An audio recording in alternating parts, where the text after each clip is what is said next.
Hey guys, so before I get started, I just want to apologize for the lighting in here. It is literally so gloomy outside. It looks like it's like 5 o'clock at night, but it's only like 1 p.m. and I have no natural lighting in here. So I have my lights really close up to my face. I'm trying to get as much light as I can, but I just feel like the lighting is really dark. So I apologize. This is the worst part about winter, is I can never get my videos to look right. But this video, I was really excited to film. So today I'm going to be telling you guys a little thing that I like to do, and I thought this would be a really fun thing to share with you guys since it's the beginning of the year and you guys could start this little habit, kind of like a New Year's resolution, which it's not really a resolution, it's just more of like an idea, inspiration for your life. This is something that I've been doing ever since I was like 21. I'm 32 now, and it's something that I've never ever regretted. In fact, the times that I haven't done it, I regret more than the times that I have done it. And I really wanted to share this with you guys because I was inspired by my great-great-great-great-grandma, or great-great-great-grandma. I'm not even sure how many greats there are, but she was off in my ancestry, and she's actually the one that started doing this, and she inspired me to do it. And I just think it's so cool because she did this in her time without realizing that she was going to inspire me to do it, and then I was going to share it with you guys and inspire my 320 something thousand people to do it. So I'm a big journaler, you guys. Like, I have millions of journals. I've always been a journaler. Ever since I was like 15 years old, I have been somebody that journals all the time. And usually I journal when I'm like really mad, really frustrated or irritable or angry or sad. And when I write, I'm usually just like word vomiting. You know what I mean? Like, I'm just like writing everything, and it's usually when I'm just like in a frustrated mood or I'm feeling very, very strong emotions. And that's great, and it's super, super therapeutic. But I tweeted the other day, I was like, does anybody else worry that when you die, people are gonna read your journals and just get a completely different perspective of the person that you were based on the things that you write in your journal? Because they're like my most emotional words on paper, you know? But then I was like, how would you document your life? Because I'm one of those people that just loves to document my life. I love to, you know, put down my story, because we all have a story. And I think that's the most beautiful thing about life, is we all literally have a life story with a plot, with adventures. And one of my biggest passions in life is like documenting my life. I've done it with journals, I've done it with vlogging, I've done it with art journaling, and I've also done it with sentence a day journaling. And that is what I'm going to talk about today, because if I could inspire anyone to do this, that would be my goal, because this has been one of the best things that I did in my life, and I absolutely love going back to my old sentence a day journals and reading what I put in them. When I was writing my first sentence a day journal, which is right here, this is my very first one, and this has like 4 or 5 years in it. I started it in October of 2006, and it goes all the way to, or July of 2010. So there's 4 years of my life in this book, and it's so cool to look back on, because you don't realize how many memories that you don't remember and how many memories that you would just completely forget in your life if you didn't write them down. And there's so many times where I look back at this and I'll read a sentence and I'm like, oh my gosh, like I remember doing that. But I would have never remembered doing it if I wouldn't have had it written down. And this is really, really a priceless book, because this is when I lived in Portland, when I was going to beauty school, and then it was me getting my first job, and then me moving to the town I live in now. So it's a huge chunk of my life, and I'm gonna show you guys what it looks like. This was my first one, and it looks like this. So I would put stickers that I would collect, like, you know how sometimes you just get random stickers from people, like this one was from like an art walk that I went to. I got a peace sign sticker from somewhere, I have no idea where, but they're just like random stickers that I got off of things.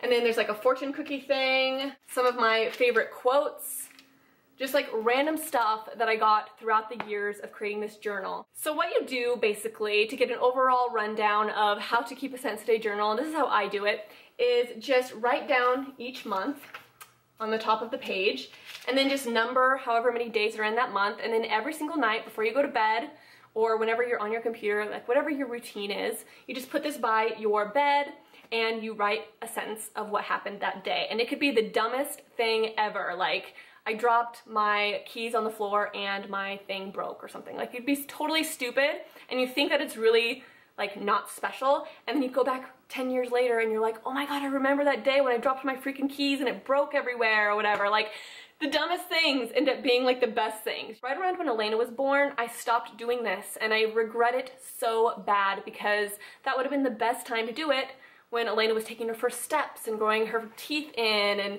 you know, having her smile for the first time and all of that stuff. Like, I didn't get to write any of that stuff down and I'm really sad about it because it would have been the perfect time to do it, but I just stopped for whatever reason. But I did start it up again last year, 2017, in September, and I promised myself that I'm going to continue to do this for as long as I live, however long that is going to be, but I really want to just document my life through Sensitive journals, and these are the journals that I hope I can pass down to my kids, and then their kids, and then their kids, and their kids, and their kids, and they can see how I lived my life.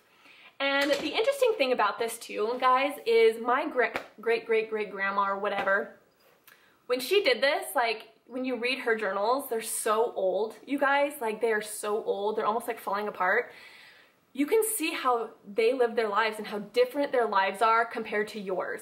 Like, she did the prices of things, like how much like a loaf of bread was, like the types of things that they did for fun, and it's so interesting to read because you can see the differences between lives. Even this one, which was done in 2006, this time in my life was different. Like, there was no cell phones. Like, we didn't have cell phones that we were scrolling through all the time. Like, we had MySpace. Life was different even in these years. Imagine what it's gonna look like in, you know, 60 years or 100 years or however many years these things last. So this is just a really fun idea for you guys, and this is my newest one right here. Beautiful little notebook that I got from TJ Maxx, and I started it on September of 2017.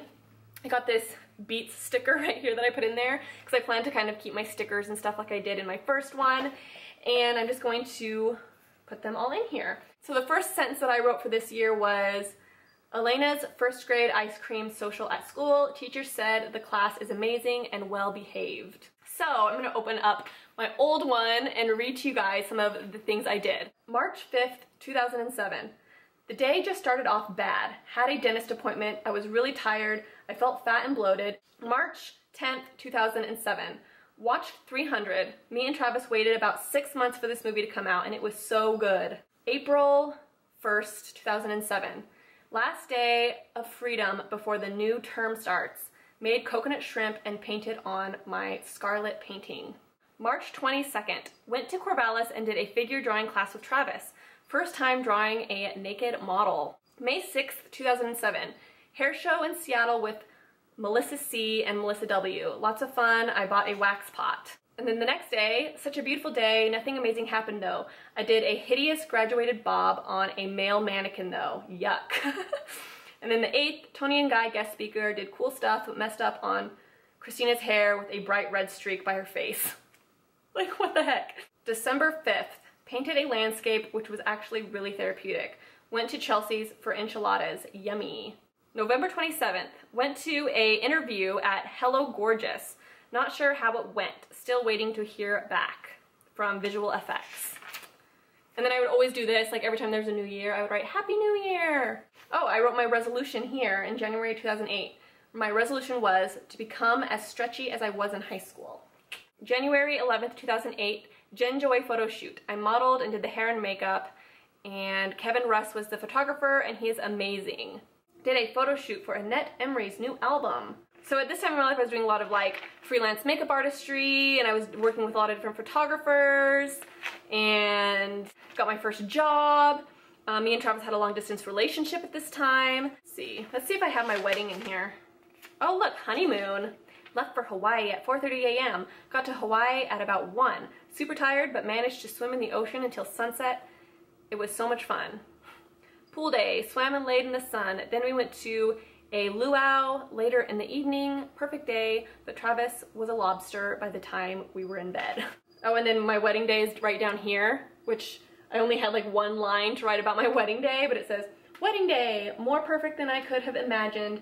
Hallie did my hair at the salon, and we took some great pics. That's what I wrote about my wedding day. Out of anything, that's what I put.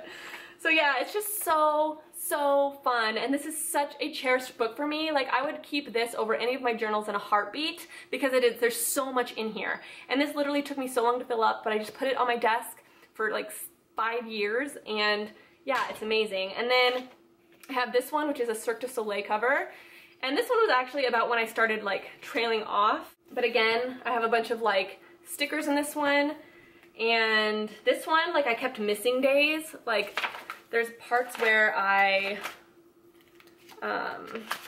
you know, missed a whole bunch.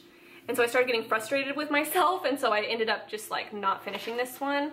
August 5th, woke up at 6 a.m. with weird cramps, much different than before. They were about 10 minutes apart. Went to the hospital and Elena was born at 4:56. Oh, I do have it in here. I didn't realize that I was doing Sense-A-Day then. Oh my gosh, that makes me happy. I just never read this one because I always forget that I have it. But yeah, I have a lot of Elena's baby time in here. Let's see what I wrote. What was yesterday's sentence? Yesterday was January 1st. Literally the laziest day ever. Kelly brought Elena's shoes over because she left them at the party. So that is my newest journal, and I have a lot to fill up. This is probably gonna last me 3 years, I would guess, which is a long time. So pick a journal that you really, really like because it's gonna last you a long time. But yeah, 3 years with this notebook.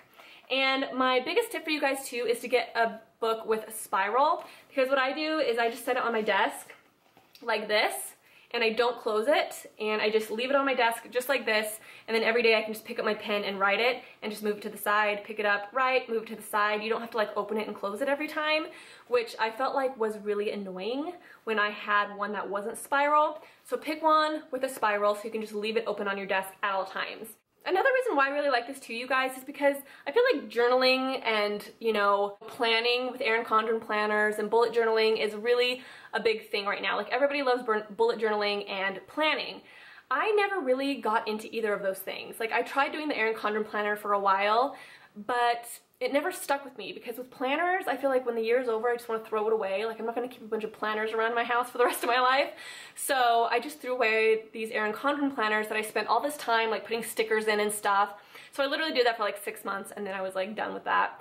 And then bullet journaling just wasn't my thing either. And I feel like this is a really, really fun thing to do for those of you who want to do something like that, but you don't want to put in all the work to do like the bullet journaling and stuff like that. But you can also make these as creative as you want. Like you could add stickers in here because you're going to keep these forever and ever and ever. You know, you could scrapbook these more. Like if you have a receipt or, you know, movie tickets that you went to, you could put them in here. Let's say you go on a cruise, you could put your cruise tickets in here, or little brochures that you know, got along the way. Like you could use these as little scrapbooks as well, and you can be as creative as you want. You could draw pictures, and if I can, I will get my mom to take pictures of my great whatever grandma's journals so you guys can see how old they are and her handwriting, and it's just so cool to have. I swear they belong in a museum. They're that cool. So anyways, I hope this video was kind of interesting for you guys, maybe inspire you guys to start a Sense-A-Day journal. Like I said, it's something that I will never regret doing, and it's something like 10 years later I can say I am so glad that I did it. So for those of you that are in your 20s or your teens and you're still really young, I would definitely recommend doing this, because when I did it, when I was really young, that was such a crucial time because I was going through so many changes, so many big life moments like college and meeting new people and all of that stuff, and it was such a good time to document. So if you're young, I would definitely recommend doing it even when you're old. Like you're always going through new and unique situations, and they're so fun to look back on when you get older. And like I said, when I was filling mine out when I was 20, I was like, I'm not gonna like to read these. Like these don't seem very cool or very interesting, but looking back, it's so nostalgic, and just the memories just start flooding back, and it's just so fun to have all of your life pretty much documented with one single sentence. So I hope you guys find some inspiration with this, and I hope that you guys find this to be fun and just a new project and a new thing to start doing in your life, and you can, you know, pass them down to your kids and they can pass them down to theirs, and maybe inspire future generations to do this so we can just document what our lives were like in the time period that we're living in. So I hope you guys enjoyed this video. Thanks so much for watching, and I will see you guys in my next video. Bye!